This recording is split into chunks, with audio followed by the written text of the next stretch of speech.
So following a 10-day layoff, Denver showed absolutely no rust in its blowout victory over the Heat last night, Game 1 of the NBA Finals, all postseason long. Miami's defense has frustrated opponents. Denver, though, has an offensive cheat code and a man named Nikola Jokic and a supporting cast around him that can exploit weaknesses like there's no tomorrow. Nick Fryer is here in studio with me as we kick off the sweat presented by DraftKings, a Friday edition. What's up, everybody? I'm Emerson Latzia. That lethal combination was just on clear display last night. Like this whole postseason here, Nick, it's been a total clinic by the Nuggets. They have yet to be seriously pushed in these playoffs. How damn good were they last night? What's mind-blowing, Emerson, is that they shot under 30% from three in the course of the game, and they still were able to win this pretty comfortably. I know the fourth quarter, things, the Heat kind of put up a little bit of a fight, winning 30-20, but at the same time, they still wound up losing by 11. Nearly covered, though. Something worth noting as you're trying to bet this game. But to me, what was most impressive, too, Aaron Gordon, where he was able to kind of expose their man-to-man defense and their switches, that was huge, and they had to switch into a zone. And I know, again, the three-point shooting wasn't necessarily there for Denver, but at the same time, if you're going to get that out of Gordon and you're going to get other guys who are able to kind of cut through the defense, it's going to be a problem for Miami throughout the course of the series. I mean, the Heat tried to do what those before have not been able to do, and that's shut down Jokic here. Problem is, he can pick and choose how he is going to beat you. I'm looking at the stats now. He had only taken 5 shots at the start of the fourth quarter, and yet the Nuggets were up by as many as 24. He was mostly serving as a setup man. Yeah, because all he cares about is winning. And I think Jimmy Butler is kind of similar in that way, where all that matters to them is winning. The difference is that Jokic does it on a higher level, and I wonder if something's going on with Jimmy Butler too, just because it was up and down with him even in the Celtics series, and now come and see this and puts up 13 points. And that's his fewest this postseason too, Nick. Yeah, and I was leaning towards the under on his points in that game, but I didn't expect it to be like that. I know. So something's up. Yeah, something's definitely up. And Bam Adebayo, shout out to Scal, by the way, because yesterday we had him on this show, and he said that Bam, it was going to be where this Miami offense had to go through in order to have success in this series here. If Jimmy Butler doesn't figure this out, the Heat have no chance. Was it more of Jimmy Butler struggling, or do the Nuggets really have him figured out? I think the Nuggets haven't figured out. I looked at this and I was like, Aaron Gordon coming into this series is very much an X factor, because defensively, he's handled LeBron James, he's had to handle Kevin Durant, and he's just the body that you're throwing at Jimmy Butler in this series is a tough one. Even Jason Tatum gave Jimmy Butler problems at times, but Aaron Gordon physically, is so much denser or thicker, or however you want to put it. And that's going to be a problem for Jimmy, as much as he can be pretty agile. So yeah, I think I expect Jimmy to bounce back in this game. He does have a tendency to do that when he scores sub 20 points in this postseason. But at the same time, it's just I don't know if he's going to be that guy that we saw in the postseason, because I think that they figured him out. But I also think something's just up with him physically, because again, in that the Celtics series, we even saw some ups and downs from him there. And Miami going 13 of 39 from 3, so that's 33.3%, because I am a math guy. Anybody here in this studio can tell you that. And they had plenty of good looks. First time this postseason Miami has lost Game 1, yet on the flip side, Denver hasn't lost a single game at home this postseason, now 9-0. So when we look ahead to Game 2, which is going to be Sunday, and thank God it's a little earlier, tip-off time is going to be 8 o'clock Eastern time. Still late for a Sunday. What are we doing? Move it up to 6 o'clock so we can get our freaking beauty sleep. When's Sunday Night Football usually? Sunday Night Football is usually around 8:20, but that's different. You're comparing apples to oranges. Comparing the NBA Finals to regular season football game. I would take. What's more important? I would take Browns Bengals on a Sunday night, yes, at 8:20 over an NBA Finals game. You're But that's just me. That's just me. Anywho, let's go to Game 2. Game 2, Sunday night in Denver. Who do you want to captain here in DFS? The two dudes we have talked about the most so far in this segment are the most expensive guys. Yeah, of course. Yeah, I mean, Jokic at 22.2K, that's tough. It gives you no roster flexibility whatsoever, and I understand the production he provides. I think you're better off kind of putting him in a utility spot. When you talk about the guys who are north of 10K, I do think Bam is probably the best option because I do think the volume's going to be there. And then also working on the glass, too. I think we're going to still see him continue to do that. He was doing that in the Eastern Conference Finals as well. But I think if you want to save a little bit here, not a whole heck of a lot when you talk about north of 10K, but Aaron Gordon at 9.6K. If the Heat respond and Denver still can't get it together from deep, he's going to get more shot opportunities. And he could also be part of the solution when it comes to three-point shooting. We've seen Aaron Gordon do well from three throughout the course of this postseason. A little more up and down than some of the other guys, but he also grabs boards. He can dish out assists, get a block shot or two in there too. So I think, and he gives you, more importantly, a ton of roster flexibility where you can get some of those bigger stars in the mix. I loved Aaron Gordon last night, by the way, talking about guarding guys like LeBron James and Jimmy Butler and other stars in the playoffs. So this is what he said: "I'll be sitting in my rocking chair when I'm 79, 90 years old, talking to my kids about back in the day, I locked all of these stars up." That's pretty cool. That is cool. All right, so you saved a little bit of money there, in the captain spot. How about who would you stack with him then in game two? Or is there another value play where you could save even more cash? Yeah, well, I mean, when you go and put Aaron Gordon at your captain, now you can maybe throw a Jokic and then one of the other stars, maybe even you a have third to have star. Jokic in your lineup if you're going to win any of these contests. Yes, you do. It's just a matter of utilizing him properly because I do think Aaron Gordon could be part of a winning lineup tonight. Jokic as well, of course. And then from there, you find a way to save even more with some Heat value because you can't find that same kind of value when it comes to the Nuggets just because they don't play their bench players to the same degree. I do think Duncan Robinson at 3.8K, a little bit cheaper than Max Strus, but it could have similar production. Obviously had a rough shooting night last night, and they're obviously in Denver. Some level of adjustment. We saw some of the guys pregame on the broadcast having to get oxygen because of the elevation. You need oxygen. It's the Mile High City. You know why they call it that? Why? Because it's a mile above sea level. Wow, look at this. Emerson, you are so smart. Geography major over here. But then Math also major. Another way to save too, Cody Zeller, I talked about this in the Eastern Conference Finals as well. 1.2K, doesn't take much for him to return value, but again, gives you more opportunity to bring in more star power to your lineup. All right, so then as we make our way over to the DraftKings Sportsbook here, young Nick Fryer, I ask you, a player prop on the Nuggets side, what stands out? So there are a few that I found that I like, but the one that stands out is actually head-to-head, and it does actually incorporate one of the Heat players. So if you go to the head-to-head player prop section for this game, here we go. On DraftKings Sportsbook. I have it. Okay. I have it. What are you looking at? You're going to scroll all the way to the bottom of that, and there's going to be field goals made. Okay, it's an odd one. I've never really considered this one before, but I saw this number and I absolutely loved it. Jamal Murray and Gabe Vincent to combine for over 15.5 field goals. So we have Murray has 10 plus in each of his last 5 games. Throughout the playoffs, he has 10 plus in 10 of 16. He has 12 plus in 7 of his performances this postseason. Vincent has 6 in 3 of his last 5, 6 plus in 7 of his last 18, and then at least 4 in 12 of his 18 postseason games. So I love this one. I was looking at their points. It was 40.5. That's also definitely playable, but this number I feel like just is a little bit too easy for them to overcome because Murray, we've seen him get 15 by himself. Okay, so same question, but over on the Heat side, what do you got? Yes, so I actually do have a Heat one there, but this one's a little bit more value just because this number seemed really odd to me. Max Strus, over 2.5 rebounds. Again, talking about a value play here, it's minus 150 last I checked. He went over this last game, 5 rebounds. He's gone over this number in 12 of his 19 games this postseason. So to me, I know his shooting's a little bit in flux right now. Went 0 of 9 from deep last game, so that's absolutely brutal. But this guy, he gets after it. Like all the other Heat players, they tend to hustle. So 2.5 rebounds for him.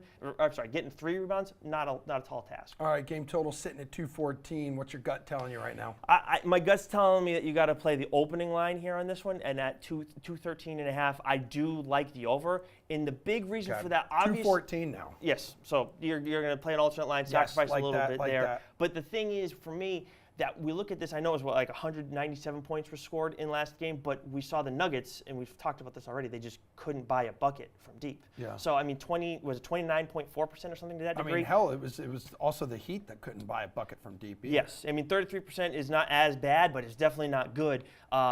So I think with both of them, we're going to see some adjustments. I think that the Nuggets are just, it's their first game in a while. They're going to shoot better from three. They did get plenty of good looks. I know Michael Porter Jr. went 2 of 11. That's not going to happen in back-to-back games. And we saw some cold stretches from Jamal Murray as well, just like we saw from the Heat. So I do think that 214, I'd rather stick with that opening number as we see this kind of creep up a little bit. And I wouldn't be surprised if we see it get closer to last game's total. But right now, I do like the over on 213.5.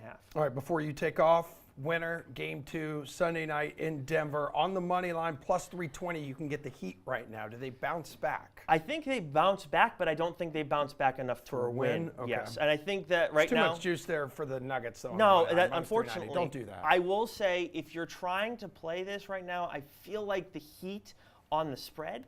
But I would, again, play like an alternate line and get a little bit closer to 10 points on that one, just because looking at what they did last game, again, not great for them, not great for the Nuggets, but I think the Heat have some adjustments to make. All right, well, I think you are great, and your job here is done. We've talked so much about the finals like all week long, so here is the rest of our conversation with NBA veteran reporter Rachel Nichols as she breaks down all of the other NBA news that people are talking about right now that has nothing to do with the final 2 teams standing playing basketball. One reason the Nuggets have had all this time off is because in the last round they swept the Lakers and LeBron, who's become like this cryptic king on Instagram. Why is he threatening retirement now? I mean, look, I think the man is tired. I think that is legitimate. A lot of people were saying maybe this is a ploy that night to get people not to talk about the sweep. I think LeBron always knows what's coming out of his mouth, but I don't think in this case it was that calculated of let me try to divert and let me try to change the conversation. I think that he was asked about how he was feeling, and I think the man was very, very tired. And I also think after you've been swept by a team like Denver, you have to have a minute to think about, okay, this is a team with players in their prime that if they go on and win the NBA title, we would expect to see largely the same team again the following year. So LeBron's got to be staring down the barrel of, okay, well, we just got swept by this team. How much better is it going to get next season or the season after that? All of that being said, despite being tired, despite having a foot injury, despite sort of how demoralized the Nuggets can make you, the fact is LeBron James is due to make $47 million next season. And the following season, he's set to make $50 million. And that following season is also the season that we could see him in the league with his son, Bronny James, something he has talked about for 6 or 7 years now. So my guess would be that we would see him back on the floor next season. Look, he has an injury. There's been rumors about whether it needs surgery. He could always decide to have that surgery a little later in the summer. We've seen players do that. Then they sort of go through rehab until we get to about Christmas, and then all of a sudden they're playing a shorter season. I'm not saying that's going to happen, but we've certainly seen it. So I think when we're talking about different options for LeBron, that's at least one of them on the table. But I would expect to see him in a Lakers uniform next season, collecting that paycheck, and possibly even the season after to play with his son. I think that's just too tantalizing a proposition to let go of. Who was more hyped as a prospect, LeBron James or the next LeBron James, Victor Wembanyama, who will be drafted by the Spurs here in a few weeks? I mean, look, there's more of a hype machine now, right? I mean, Yes. back when LeBron was a senior in high school, that he was on the cover of Sports Illustrated, and that was huge. And he played some high school games on ESPN, and that was huge because those were the two biggest, almost only things going. And they both said, hey, this guy is the one, the chosen one, as SI called him. Now we have 50 different outlets, including the NBA itself, showing us Victor Wembanyama and all kinds of different news outlets and organizations and blogs and specialty scouting recruiting services. So I think there has been more attention and hype and conversation around Victor Wembanyama, but I think the fact that LeBron James was just such a notable homegrown prospect and someone who had the nation's attention at a time when we didn't have 16 different places to look, when we only had a couple different places to look, I still think that there was more attention going to him when he was drafted. But man, Victor's an exciting prospect. I can't wait to see what he does in San Antonio. I think it's the perfect destination for him with Greg Popovich. For sure, and that's a good point made by you, especially with social media. How do you think the burden of meeting extreme expectations could impact Wemby? Well, look, I think this is one of the things that we underrate with LeBron so much of the time is the amount of attention on him, the amount of eyeballs on him, the fact that if he does the slightest thing wrong, it will get jumped on by everyone. And we saw that even when he was in high school with a Hummer, if you remember all the way back that far. The idea that any little thing can trip you up is something that he has been able to weather. We will have to see if Victor Wembanyama can weather that. We have seen John Morant wilt under that kind of attention, right? And I'm not saying that Ja can't come back. I think he will actually. He's a really promising young man and player. But it's difficult. And I think we sort of underrate sometimes when we see someone do it the way LeBron has. Oh, well, that's okay. It's not okay. It's very, very hard. And it will be interesting to see how Victor weathers that and all of the other challenges, health challenges. LeBron has been very durable over his career. We've seen a guy like Zion, who came in with a ton of hype also, have more injury problems than he expected or wanted in the league so far. So I just think there's a lot of hurdles to go before we start really comparing those two guys. But you don't have to be in favorable comparison to LeBron James to be one of the most exciting prospects we've seen in the NBA in a long time. Victor still gets that, even if we don't have to crown him as the next LeBron quite yet. Well, Nick Nurse has a fun toy to play with now in the 76ers with Joel Embiid. How do you think his hiring will impact the big man and the 76ers?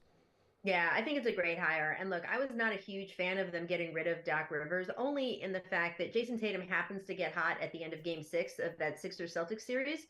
If that didn't happen, then the Sixers are in the Eastern Conference Finals and you don't fire your coach. So the fact that it was that thin a margin and Philadelphia's own players didn't step up that much in the final parts of that game 6, or certainly in game 7, sort of made me feel like, gosh, okay, I get it. Fire the coach is the easiest thing, but really, who are you going to replace him with? Well, the answer we have now is Nick Nurse. And Nick Nurse is an excellent replacement. He's a championship coach, just like Doc was. He's very inventive. He's very creative coach, X's and O's wise. He loves to tinker, find his little edges. And now what's going to be interesting is what exactly is the toolbox that he's going to have to play with. James Harden has the chance to be an unrestricted free agent. We think he's going to take that opportunity. And he could come right back and sign with Philadelphia. They can offer him the most money. But it is a question. He's certainly been hinting in reports that maybe he'd want to go back to Houston. So we'll have to see what Nick Nurse has to play with, but I think overall it's a very exciting prospect of him and Joel Embiid together, and Embiid apparently did sign off on the hiring, so it's going to be a positive working relationship right from the start.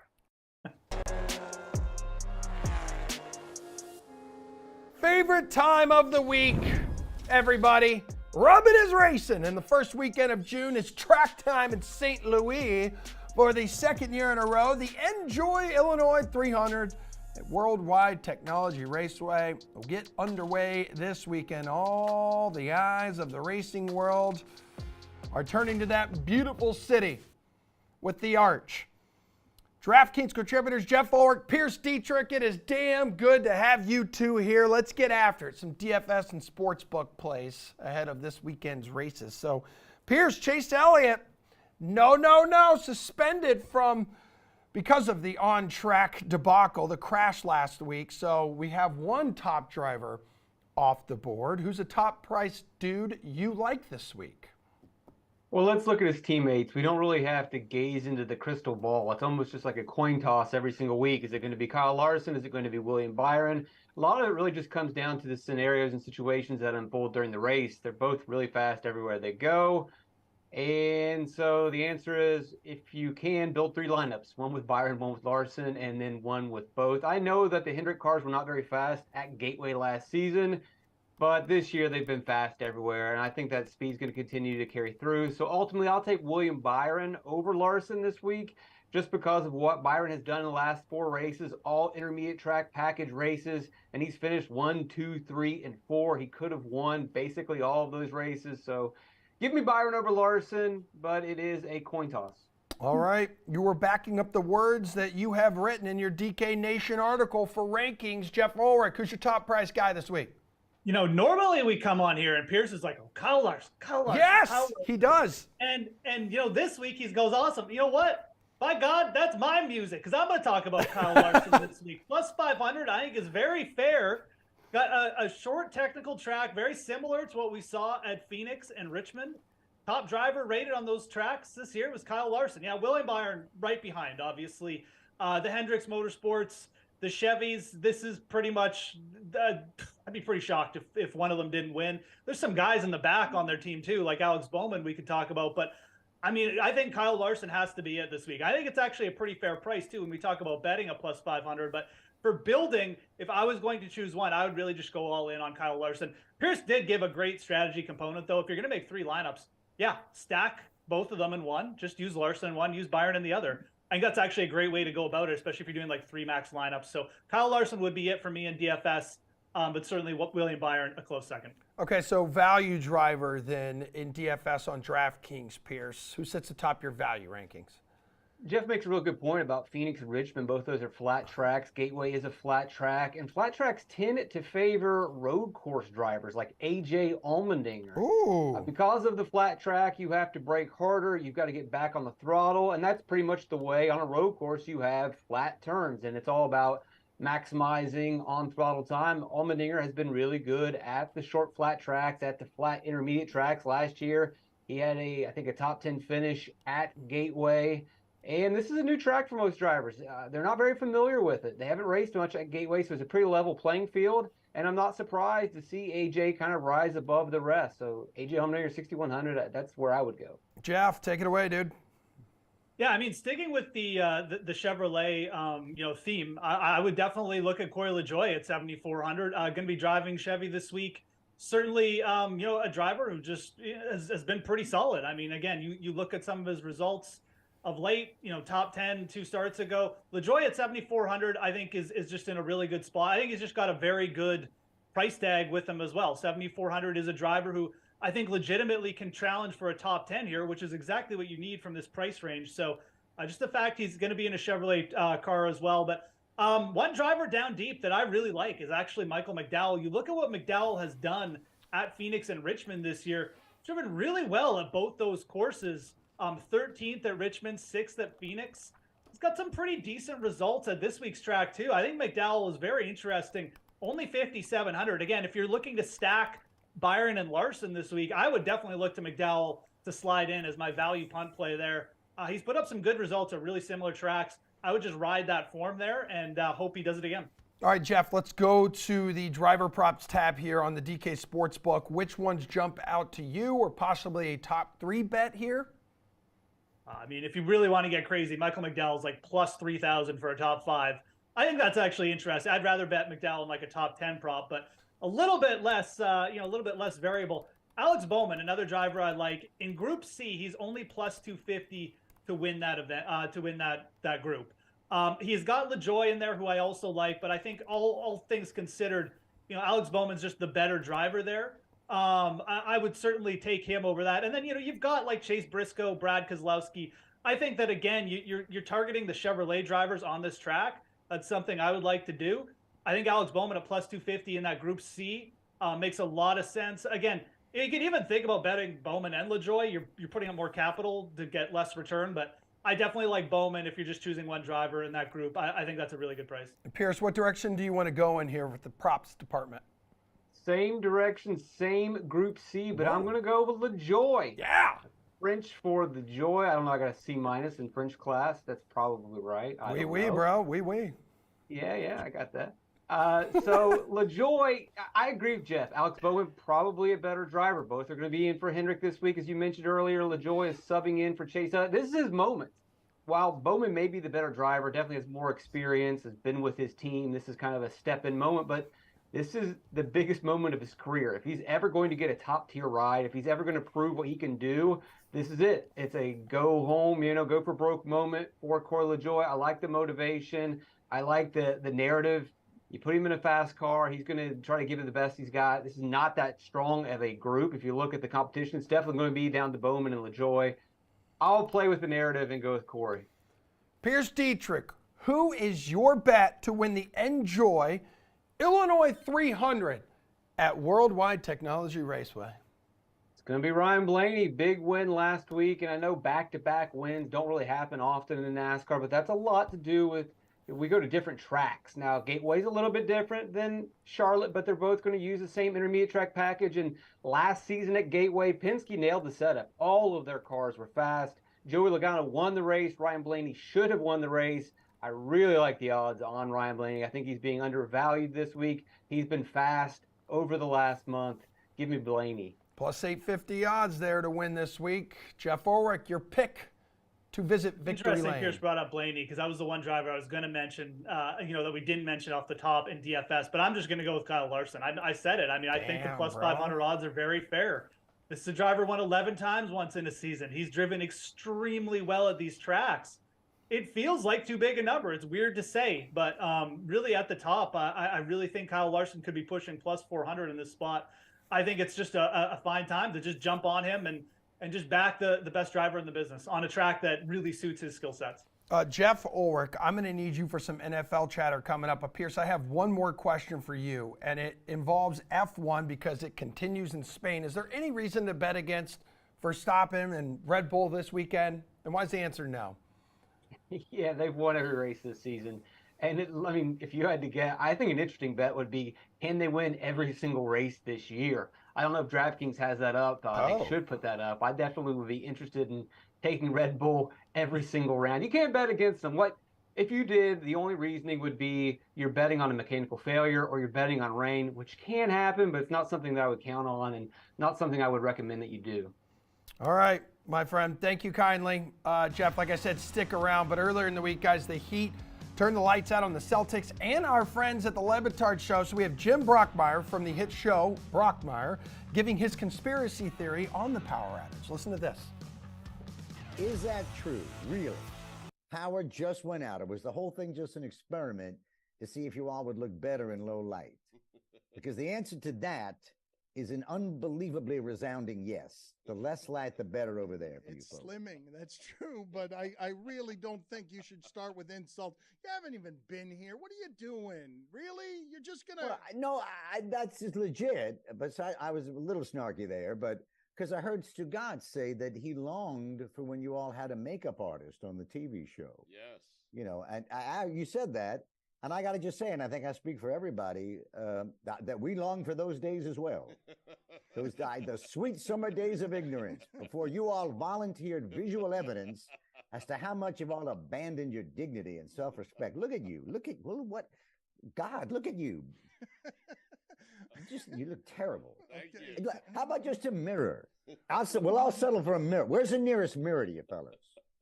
Come on. Just so you know, so that I know that you know the horrors that you're willing to subject the rest of us to. Come on. Have you covered the mirrors around you in some masochistic act of Shiva to like mourn the death of your self-respect or something? Because you obviously don't look into them. Brockmeyer, come on, man. Why all the insults? Can we get started with the sports segment, please? Or like you care about sports. But listen, I kid. I kid because I care, honestly. The truth is I respect the hell out of both of you. The empire you built there, and you managed to keep the lights on most of the time. So the Stanley Cup Final begins tomorrow night with the Panthers clashing with the Golden Knights, just like the NBA Finals too. A fascinating matchup between a savvy South Florida-based number 8 seed from the East and an explosive number 1 seed from the West. Let's dive into it right now with DraftKings contributor Jeff Ulrich. Back on your screen, RotoWire's Paul Bruno here as well. Paul, I want to start with you. I want to ask you about DFS captain because yesterday we asked who would your DFS captain be for the entire series. You went with the goalie there. Your approach for single game, though, is it any different? For game one, it's going to be the same. I'm going to go for Florida's goalkeeper, Bobrovsky. He's the odds-on favorite for the Conn Smythe Trophy win, and I like him tonight because I think Vegas is going to come out hot in front of the home crowd. They'll be fired up, and I just think Florida's well-equipped to deal with that early onslaught, keeping the play to the outside, and Bobrovsky will face a volume of shots, but I'm not sure how many will be high quality. I think Vegas is trained to shoot from everywhere, and a lot of the stuff will be from distance. I think that Bobrovsky is well positioned to face a high volume, but not many quality ones. So go with him tonight as your DFS captain. All right, Jeff, you're looking outside the crease for your captain? So I definitely think you should not overthink this. I'm on side with Paul. I think you should be targeting the Panthers here. I like them in this spot, and I think Bobrovsky is one of the 2 players I'd consider. The other one is Matthew Tkachuk, who I really like as well. This is just a player who has proven all playoffs.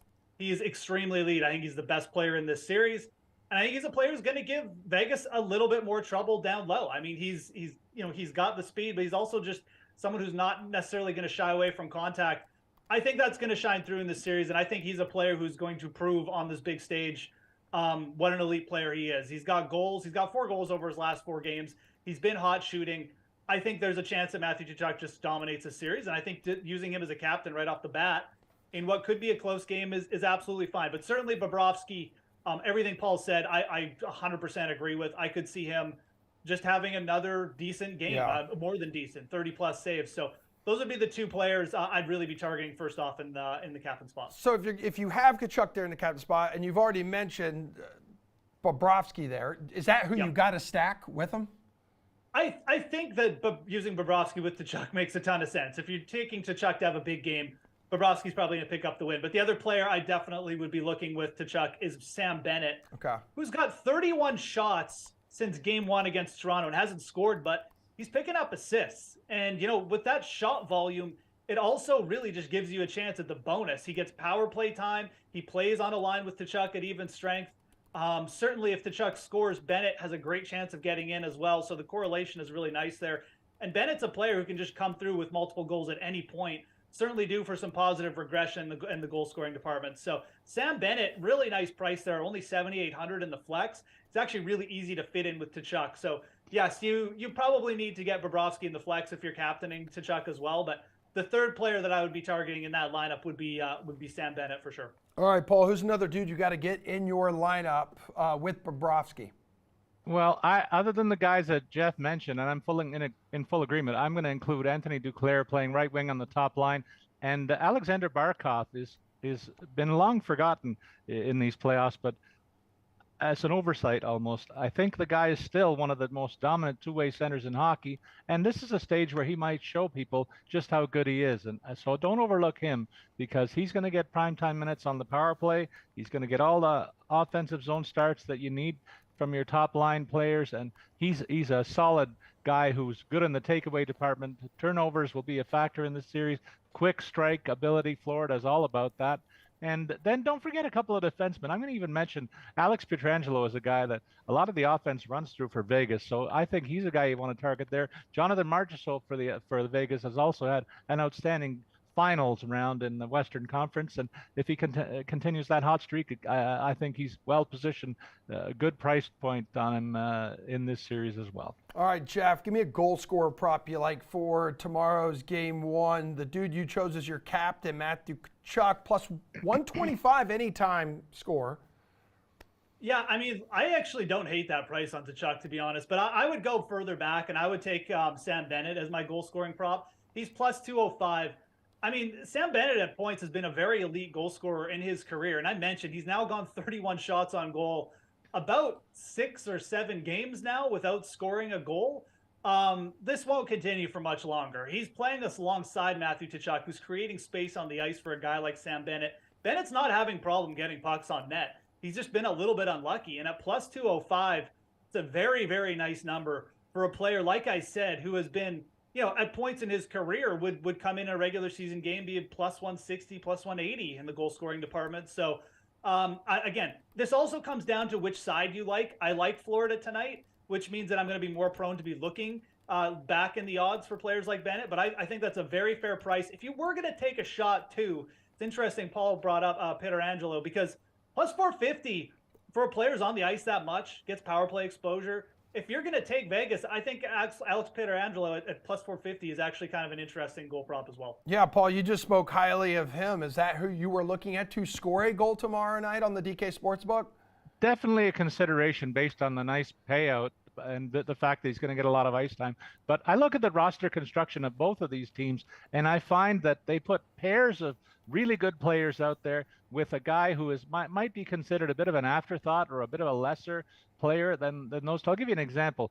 Barkov and Verhaeghe have been a fantastic duo all season long. Anthony Duclair is riding shotgun with those guys, and he makes a better payout sense-wise than the other two guys. So he'll be in the same situations, and just because he's viewed as a bit of a lesser player, his number is for payout it's better. And same thing goes for Vegas on their top line. You got Eichel and Marchessault, who's been dominating the scoring, but Barbashev has really shone in the past series as well, and he's riding shotgun with those two guys. So it's my sidekick theory coming into play for both sides that make me focus on those two guys. And then the top defensemen are going to be on the ice 25 to 30 minutes on either side, so why not take a peek at Forsling for Florida and Theodore, who mans the power play for Vegas.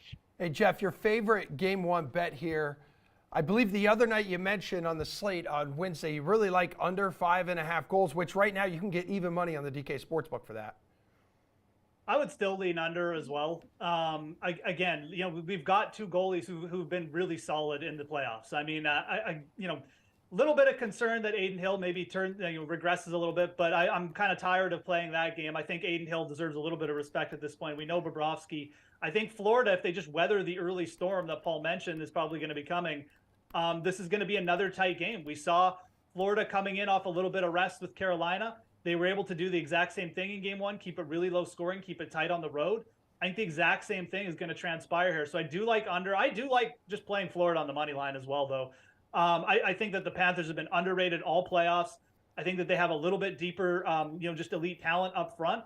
And again, I would side with them in the goaltending department with a veteran in net. So I think Florida, again, underrated. On the road, they have been absolutely magnificent in this playoffs as well. Plus 110.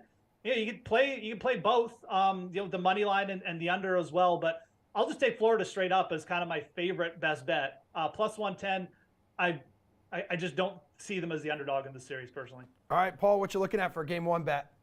I agree with my buddy, and I'm also going to give you a parlay opportunity because we're both on the underside and we're both on Florida to win. So I take the parlay of Florida to win and go under 5.5 for a healthier payout than the plus 110 that we see on the money line, certainly. And the puck line doesn't offer much value either. So it's parlay time for me. All right, Paul, last one for you here. It's easy to pick a series winner, right, guys? So let's go exact series score. Knights in 7 right now, the favorite on the board at plus 425. What is your pick, Mr. Bruno?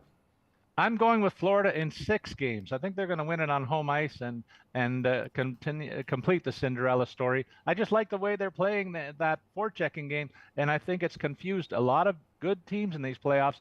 We're talking about the best team in the West, but they would have been 4th among the regular season standings of all the teams that Florida's faced in these playoffs. So they've faced the Lions already. I think that they're in for a challenge again with Vegas, but they're well equipped to deal with it if they just continue to do what they've been doing so far. The same recipe, wash, rinse, repeat, Florida in 6. Jeff, what do you like here? I'm going to go exactly where Paul went. Florida in 6. And look, Florida is a little bit underrated, but also look at what Vegas has had to go through. A rookie goaltender that the Oilers just refused to take out of the net. They were outplayed for portions of that series.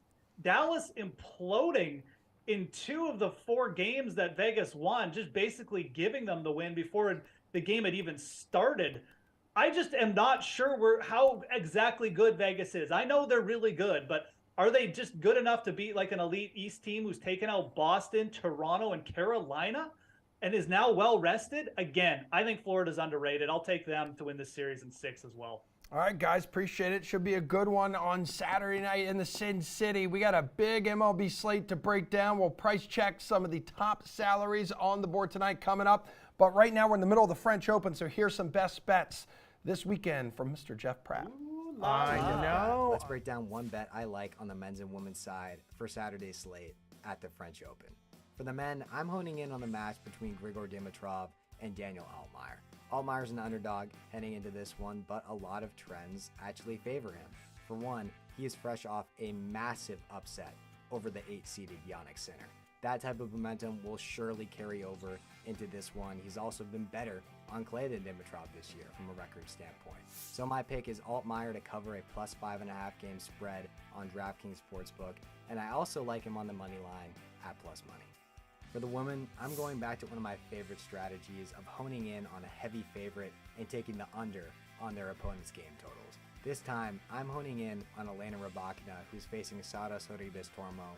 I've said it before, I'll say it again. When Rybakina is at her best, she's virtually unbeatable. I think she has a legitimate claim as the best player in the world from a talent perspective. I know Iga Swiatek clearly holds that title because she does it consistently, but Rybakina, when she's at her best, is arguably the best, and she has looked virtually unbeatable through 2 rounds in Paris. Now, Sorribes-Tormo's game total is set at 7.5.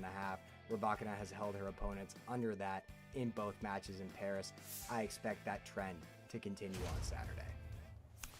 We have 13 games on the main slate tonight. I'm talking Major League Baseball. It's a lot of dudes playing baseball. We have 2 dudes here to price check all of the salaries and tell you who to roster so the lineup you build actually makes money. DraftKings contributors Tanner Kern, Gary, and Thorne, good Friday morning to both of you.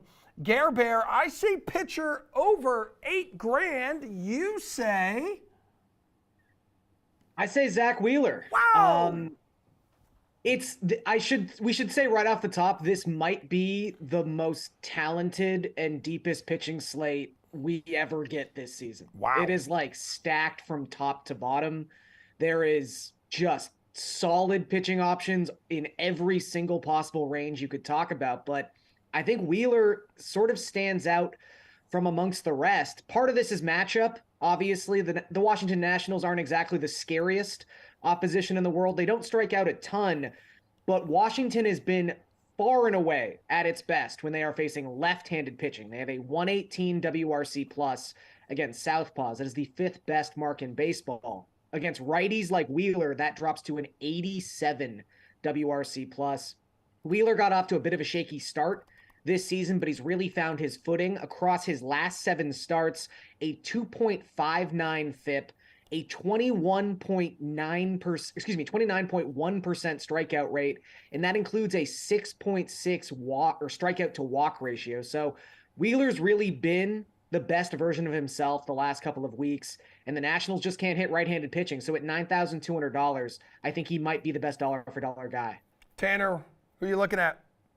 Yeah, I'll agree with Gary, and this pitching slate is absolutely loaded. My guy, Framber Valdez, did not pitch yesterday and coming back today, but I'm going to stay away from him. I'm going to go with Bailey Ober for $8,100. Very good pitcher for a fair price here, and it gives you a little extra wiggle room to do stuff at the bottom of your lineup. Ober 6'9", man. It looks like the ball is right on top of you for batters. So that's a reason that he's been so good this season, able to deceive batters, keep the pitches unknown there. When I look at him in his last start against the Guardians, he went 7 innings. He allowed just 3 hits with 6 strikeouts. Cleveland's not a team known for offense, so this is another reason to lean with Ober. And on the season, he's continued to deliver. 2.68 ERA with a 1.02 WHIP. Again, those pitches are hard to pick up. And for a Guardians team that's 28th in runs scored currently and last in homers with 33, I will go with Ober any day of the week. Okay, so then Tanner, I see pitcher under $8K. Tyler Glasnow is just $100 under that mark against your hometown Red Sox. So I don't know about Tyler Glasnow. Had a shaky first start. I'm going to stay away from him, and I'm going to go with Jack Flaherty for $6,800. Now, Flaherty has not been the Jack Flaherty that we've seen in the past, but he's starting to get better and better. In his past 4 starts, has not allowed over 3 earned runs. He's coming off a 7-inning, 1 earned run performance against the Guardians. I know the Guardians aren't the greatest offense in the world, but definitely could build some confidence there. And then 3 starts ago, he faced the Brewers. He gave up 3 hits in 7 innings and did not allow a run. So this is positive for a guy with a 4.8 ERA and a 1.53 WHIP. So he's getting better and better and better. And that's a guy I can trust for a low price point as well. When I look at him for DFS value tonight against the Pirates, they have some dangerous hitters, but they're 21st in runs scored in baseball, 25th in homers. So he can sit back and relax. If he gets in a groove, I do think he's going to be able to manipulate this lineup and find ways to get outs and score runs for DFS people. All right, Gare Bear, under $8K, need a pitcher you won't need to break the bank for. I will take your bait. Tyler Glasnow is an amazing spot tonight. And really, he had a shaky first start, quote unquote. Yeah. He faced the Dodgers. He got beat up a little bit, but at the end of the day, he struck out 42% of the batters he faced and had an 18.1% swinging strike rate. Those are insane numbers. Like, Tyler Glasnow came back running, and I just think this is a much better matchup against a Red Sox team that, frankly, has struggled for a couple of weeks now. They have an 82 WRC plus the last 2 weeks. This will be the only time this season, I swear, that Glasnow is less than $8,000. So take advantage of this opportunity. The only reason to second guess this call is it might rain in Boston tonight. Dude, it's going to dump. It's going to dump. It's like 95 degrees outside. There is heat. There is moisture. There is humidity in the air. And when the warm waves and clouds combine with the cool air off the ocean here in Boston, just rain everywhere. So you're right, Gare Bear. Good stuff. We got boots on the ground. You know, Emerson knows what's going on. So watch for the weather report. If we do get those like sporadic early game showers, Glasnow is so fragile that the Rays might be like, Yeah. you know what? We don't even want to force the issue if he's got to sit for more than 30, 40 minutes in a rain delay. So a little bit of risk there, but I'm telling you, $7,900 is going to be the lowest you get Glasnow for this season. We are all fragile. We are all fragile, Garion. Infielder over $4,500, preferably someone who's not fragile, Garion. Francisco Lindor, to be honest, he's been bad so far this season. He's really only even been good when he's gotten the opportunity to face left-handed pitching and hit right-handed. But it's been a shaky couple starts for Chris Bassett. Not all these runs have been earned, but still 13 runs in his last 2 starts. And it's been left-handed batters that have given Bassett just nightmares so far this season. Lefties are averaging 2.51 home runs per 9 and have a 4.05 WOBA off of Chris Bassett so far this season. So Lindor's at least been hitting for power lately. He's got 3 home runs in his last 6 games. The Mets have been winning games at home, left and right. I think that Lindor can possibly live up to his very, very high expectations in tonight's game against Chris Bassett. Who do you have high expectations for tonight, Tanner? So I'm going to Boston, and I'm going to play the visiting team here. Wander Franco for $5,400 for the Tampa Bay Rays. The guy has constantly delivered this season, batting .298 with 7 homers and 29 RBIs. He did miss Wednesday's game because of an injury, but I do think he's going to be back in the lineup tonight. If he's healthy, he has to be in my lineup. Averaged 12 fantasy points over his past 10 games. He's also 8 of 20 in his past 5 with 4 RBIs and just 2 strikeouts. The thing I love about Franco is he doesn't strike out, so he gives DFS players a chance to score every single at bat. When I look at who's pitching for Boston and Garrett Whitlock, is he a starter? I don't know, but the reason when he is on the mound as a starter to fade him, at least, he's allowed 5 home runs in just 21 innings with only 15 strikeouts. So he's not getting the swing and miss that he can get out of the bullpen. And he's also leaving balls over the heart of the plate. And Franco is a guy that can take advantage of those mistakes. All right, Tanner, let's go outfielder now, over $4,500. And I don't believe he's going to be starting in the outfield tonight, but Stanton's back there for the Yankees as they play the Dodgers for the first time since 2019. Yeah, if he is out there, I mean, there's just a little too much swing and miss facing Clayton Kershaw tonight, so I'm going to stay away from that. I'm going to go with Julio Rodriguez. And Rodriguez has not been that good this season overall, only hitting .246, but in his past 5 games, he's actually starting to come through a little bit, and that was against the Yankees as well. He's got 6 hits over that stretch, 2 home runs, 4 RBIs. He is striking out a little more than I would want, but it's a good matchup tonight, I believe, against John Gray, because John Gray is going to revert back to the mean at some point. The numbers do not show how he has been this season. He's got a 2.81 ERA and a 1.1 WHIP, but when I look at him, he walks a lot of guys and he gives up a lot of home runs. And we know Julio Rodriguez has a very good eye at the plate and he's able to hit the long ball. So if John Gray leaves something over the heart of the plate, I'm willing to take a chance on Julio Rodriguez with how hot he has been in his recent stretch. Yeah, looks like he's snapping out of that sophomore slump there, Tanner. Who are you looking at in this category, Gare Bear? So I think Juan Soto is my favorite bat on the entire slate, regardless of position. He's $5,500 tonight.